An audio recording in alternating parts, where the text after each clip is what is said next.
first.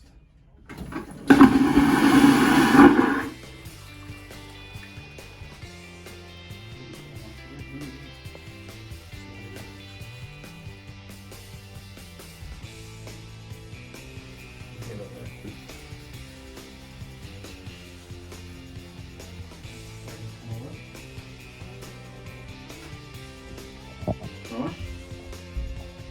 Ready? Go.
Number 2.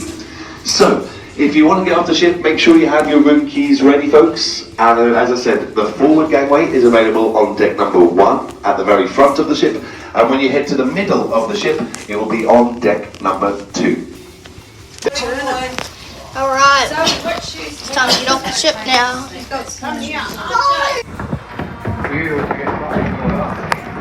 This is just impressive stuff so far.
There's the boss.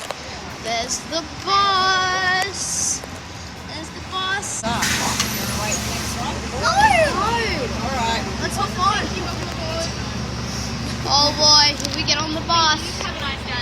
On the bus. G'day. Good morning. Morning. Let's go up.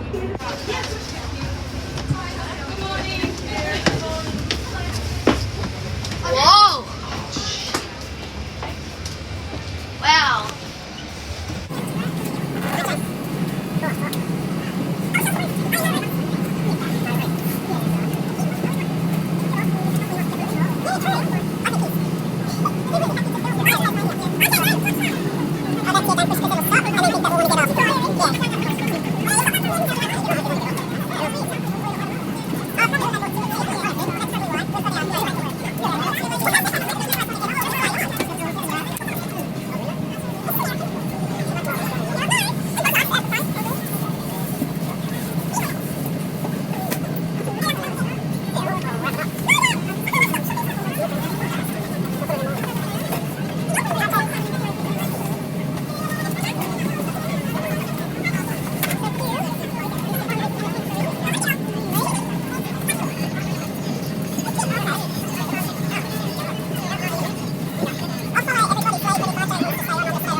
Welcome aboard the Red Decker Hop On Hop Off tour of Hobart. Thank you for joining us today. Your safety is very important to us. Please remember to remain seated at all times whilst the bus is moving. Please ring the bell if you wish to stop the bus today.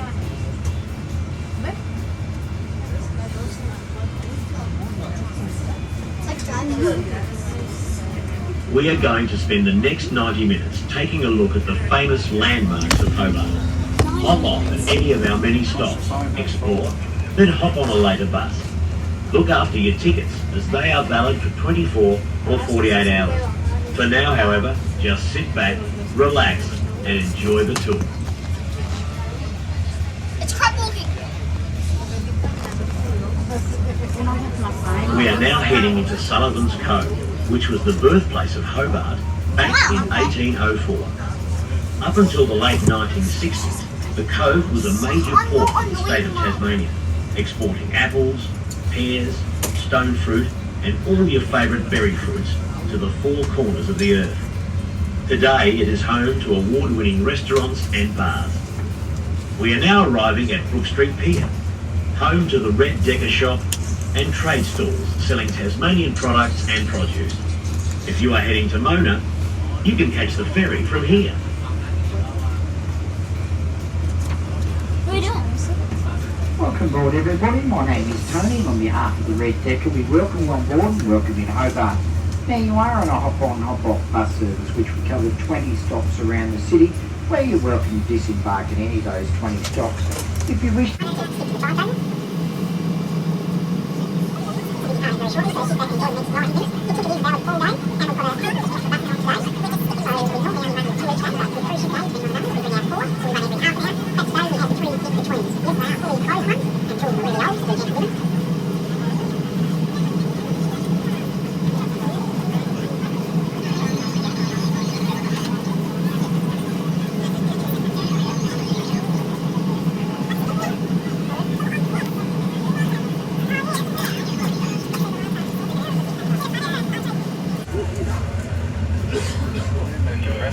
I did. Don't get angry, Zoe. Come on. Look at the sun views.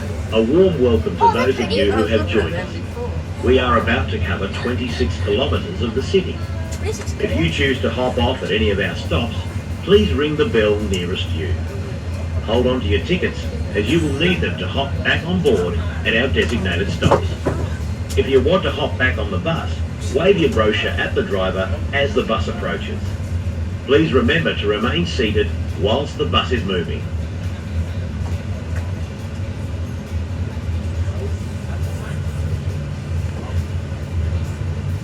If you look to the right, We are now approaching the popular shopping precinct of Salamander Place, the great spot for that special made in Tasmania gift.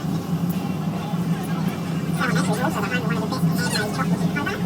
Coming up here to our right is a chocolate shop called Norman and Dan. It's wall-to-wall chocolate in there, but inside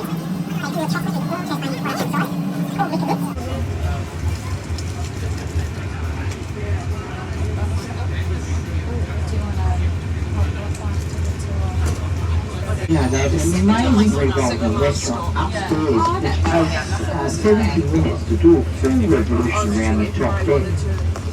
It is a fine dining experience as very best, open Tuesday through to Saturday from 6 p.m. And sit back and watch the sunset, the lights come on over the Sydney Harbour as it does a full revolution. Well, it's nice weather and hardly It's a great spot though to people watch too, because when somebody gets up and goes to the toilet and they come back, they have no idea where they're sitting. Or when they put their handbag down on the windowsill and they go to get it, and it's no longer theirs. Next stop, Sandy Bay.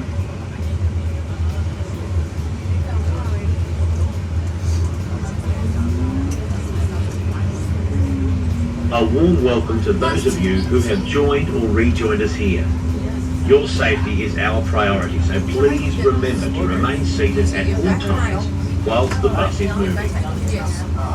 As we move away from Rest Point, looking just ahead, you will see two large marinas. The first belongs to the Derwent Sailing Squadron, who are hosts to the Melbourne to Hobart yacht race. Next door is the Royal Yacht Club of Tasmania, who co-organised the famous Blue Water Classic, the Sydney to Hobart yacht race. Both races finish at Hobart Harbour, with a depth of 20 metres, is the second deepest natural harbour in the Southern Hemisphere, second only to Rio de Janeiro in Brazil. At 239 kilometres in length, it was once claimed that all the navies in the world could fit in the harbour. It flows from the Central Highlands of Tasmania to the Great Southern Ocean. It is 3.5 times larger than Sydney Harbour, making it a popular port for visiting cruise ships with well over 30 arriving each year.